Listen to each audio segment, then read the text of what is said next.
स्त्रियों को अक्सर ये तर्क वितर्क करते हुए देखा जाता है कि आखिर महिलाओं को ही मासिक धर्म की पीड़ा क्यों झेलनी पड़ती है। भगवान ने आखिर पुरुषों को क्यों इससे दूर रखा है। लेकिन आज हम आपको जो बातें बताने जा रहे हैं उसे जानकर महिलाओं को उनका उत्तर जरूर मिल जाएगा। पौराणिक कथाओं में जो बातें मिलती हैं उनसे यह बातें सामने आती हैं कि मासिक धर्म का संबंध महिलाओं से ही नहीं बल्कि इसका नाता पुरुषों से भी रहा है। ये बातें आपको अवैज्ञानिक लग सकती हैं, लेकिन पौराणिक कथाएं इसी ओर इशारा करती हैं।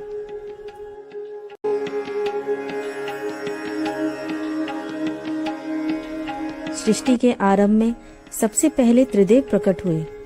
त्रिदेवों में भगवान विष्णु ने अपनी नाभि से ब्रह्मा जी की उत्पत्ति की। ये भी कहा जाता है कि भगवान विष्णु ने ही अपने अंगूठे से गंगा जी को भी उत्पन्न किया। उसके बाद विष्णु जी ने सृष्टि का विकास का काम ब्रह्मा जी को सौंप दिया। ब्रह्मा जी ने अपने तपोबल से 8 संतानों को जन्म दिया। इनमें 7 सप्तऋषि हुए और 8वें नारद मुनि हुए। ब्रह्मा जी द्वारा सृष्टि के विकास की धीमी गति को देखकर भगवान शिव ने अर्धनारीश्वर रूप ले लिया। तब से धरती पर नारी का आगमन हुआ।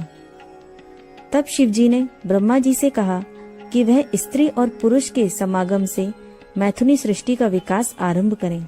तब से स्त्रियां रजस्वला होने लगीं, जबकि इससे पहले भगवान रजस्वला होकर संतान उत्पत्ति करते थे। इसके अलावा एक अन्य कथा भागवत पुराण में भी मिलती है। यह कथा तब की है जब देवताओं के गुरु देवराज इंद्र से क्रोधित हो गए। इसी का फायदा उठाकर असुरों ने स्वर्ग पर आक्रमण कर दिया और इंद्र को अपनी गद्दी छोड़कर भागना पड़ा।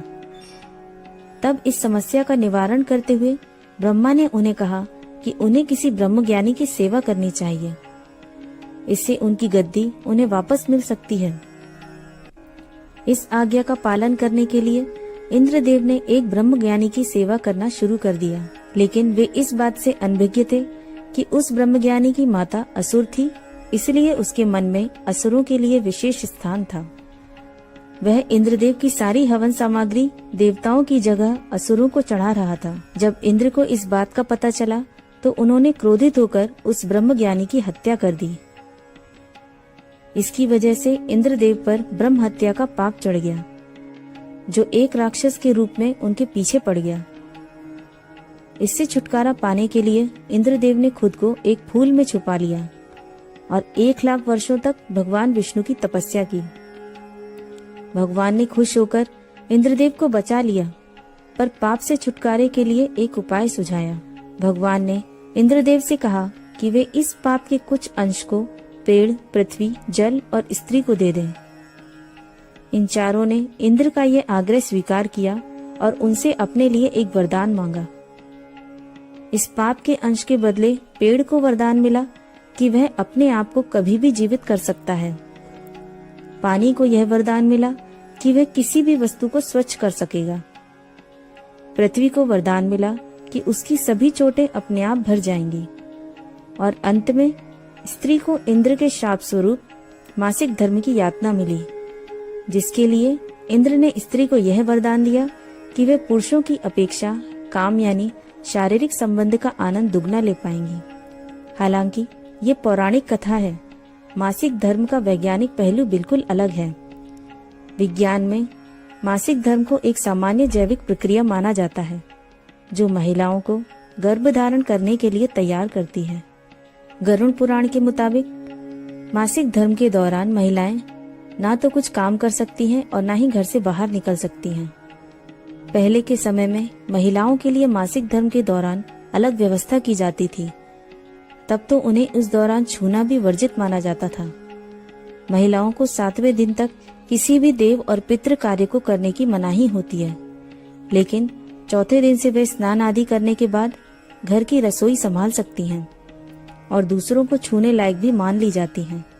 गरुड़ पुराण के मुताबिक जो व्यक्ति गर्भवती महिला या मासिक धर्म से पीड़ित महिला का अपमान करता है, उसके साथ गलत बर्ताव करता है, ऐसे लोगों को पाप का भागीदार बनना पड़ता है।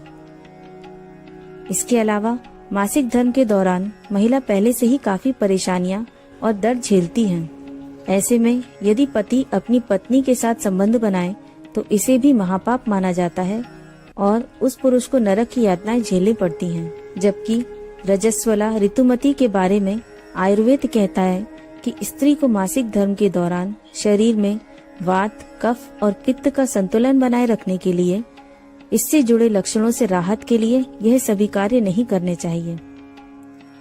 दिन के समय सोना, अंजना लगाना, रोना, मालिश करना, हंसना, अधिक बोलना, व्यायाम करना, तीखा गर्म, तीक्ष्ण खट्टा, नमकीन, बहुत तैलीय और पचाने में भारी भोजन नहीं करना चाहिए। इसके अलावा सहवास की भी मनाही होती है। मासिक धर्म के दौरान हर महीने स्त्रियों के शरीर से सारी अशुद्धियां बाहर निकल जाती हैं। इसी कारण महिलाएं पुरुषों की तुलना में लंबे समय तक जीवित रहती हैं। तो इस तरीके से देखा जाए तो मासिक धर्म स्त्रियों के लिए एक वरदान साबित होता है। अगली कहानी के लिए चैनल सब्सक्राइब कर लीजिए, साथ ही नोटिफिकेशन बेल आइकॉन क्लिक करना न भूलें।